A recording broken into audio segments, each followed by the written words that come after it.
देखिए, साल 2014 देश में पीएम मोदी की सरकार बनती है, बीजेपी का स्वर्णिम काल शुरू होता है, तो वहीं कांग्रेस का ग्राफ गिरना शुरू होता है। कांग्रेस एक एक कर बड़े नेता जो थे कांग्रेस के, वो पार्टी से या तो किनारा कर रहे हैं या फिर पार्टी को ही छोड़कर जा रहे हैं। अब इनकी फहरिस्त भी बहुत लंबी है, मतलब ऐसा नहीं कि इक्का दुक्का नेता छोड़कर गए और ये फहरिस्त बहुत ही छोटी है, ये फहरिस्त दिनों दिन लंबी होती जा रही है। लेकिन सबसे ज्यादा लोगों का ध्यान पार्टी के पूर्व अध्यक्ष राहुल गांधी के करीबी नेताओं ने खींचा है, जिनका अपने क्षेत्र में अच्छा खासा दबदबा रहा है। और वो राहुल गांधी का कांग्रेस पार्टी का साथ रातों रात छोड़कर चले गए। अब इसमें एक और नया नाम जुड़ गया, महाराष्ट्र के दिग्गज नेता मिलिंद देवड़ा का। राहुल गांधी के करीबी नेताओं की चौकड़ी बिखर गई है। इनमें 3 नेताओं ने बीजेपी का दामन भी थाम लिया। मिलिंद देवड़ा एकनाथ शिंदे गुट वाली शिवसेना के साथ लेकिन गए हैं। शिंदे गुट की शिवसेना के साथ बीजेपी का गठबंधन है और महाराष्ट्र में सरकार चल रही है। मिलिंद देवड़ा ने अपने इस्तीफे का ऐलान करने के बाद शिंदे गुट वाली शिवसेना ज्वाइन करते ही कहा कि कांग्रेस पार्टी अब सिर्फ मोदी विरोध वाली पार्टी बनकर रह गई है। इनका बस एक ही काम है, मोदी का विरोध करो। आज उस पार्टी का एक ही उद्देश्य है कि मोदी जी जो कहेंगे, जो कहते हैं, जो कर्म करते हैं, ऑटोमेटिकली उसके खिलाफ बोलो। कल को यदि मोदी जी कहेंगे कि कांग्रेस पार्टी एक बहुत अच्छी पार्टी है, तो इसका भी विरोध करेंगे। और मैं एक बात कहना चाहता हूं कि मैं जिस राजनीति में विश्वास करता हूं, मैं पॉलिटिक्स ऑफ गेन, GAIN में विश्वास करता हूं। गेन का मतलब growth, aspiration, inclusivity and nationalism. मैं पेन की राजनीति में विश्वास नहीं करता हूं, PAIN, पर्सनल अटैक्स, इनजस्टिस और नेगेटिविटी। बीते एक दशक में कांग्रेस पार्टी का साथ उन नेताओं ने भी छोड़ दिया जो पार्टी के सबसे भरोसेमंद माने जाते थे। कांग्रेस पार्टी के टॉप लीडर्स के साथ उठने बैठने वाले नेताओं ने भी कांग्रेस का दामन छोड़ दिया और उसमें ज्यादा वक्त नहीं लगाया। अब एक तरफ जहां राहुल गांधी न्याय यात्रा करने मणिपुर पहुंचे, तो वहीं मुंबई में मिलिंद ने कांग्रेस पार्टी को बड़ा झटका दे दिया। ऐसे में सबसे पहले मिलिंद देवड़ा का बायोडाटा भी खंगाल लेते हैं। उनका बायोडाटा आखिरकार है क्या?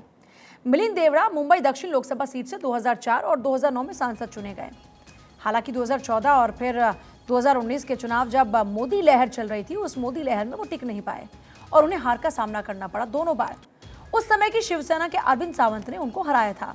उस समय बीजेपी का गठबंधन शिवसेना के साथ था। अरविंद सावंत अब उद्धव गुट के साथ हैं। लोकसभा चुनाव से पहले देवड़ा का इस्तीफा कांग्रेस के लिए ये एक बड़ा झटका बताया जा रहा है। दरअसल कांग्रेस के सामने युवा नेताओं को रोकने की एक बड़ी चुनौती है।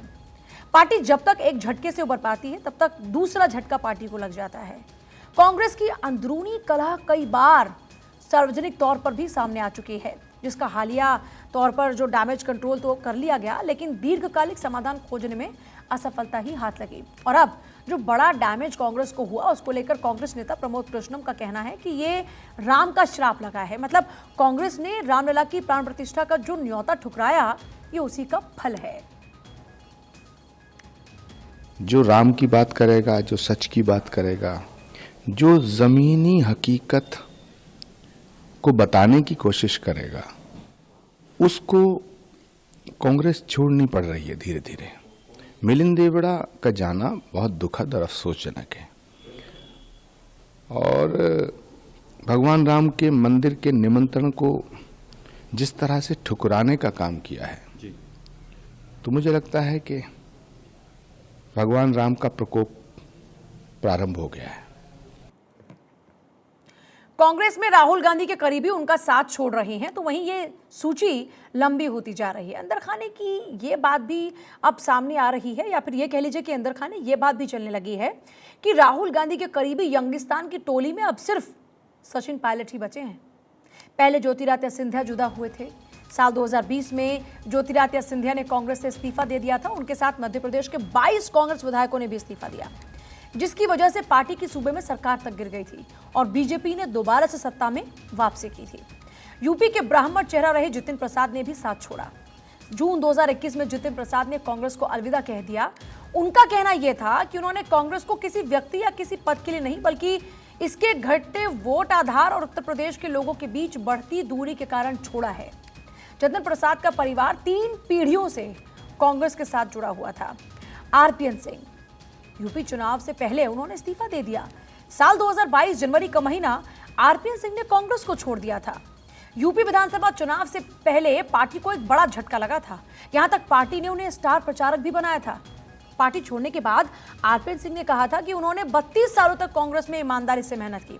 हालांकि उन्होंने आरोप लगाया था कि जहां से उन्होंने शुरुआत की थी वो पार्टी अब बची नहीं और ना ही उस तरह की सोच बची है। लेकिन आरपीएन सिंह पहले पायदान के नेताओं में गिने जाते थे।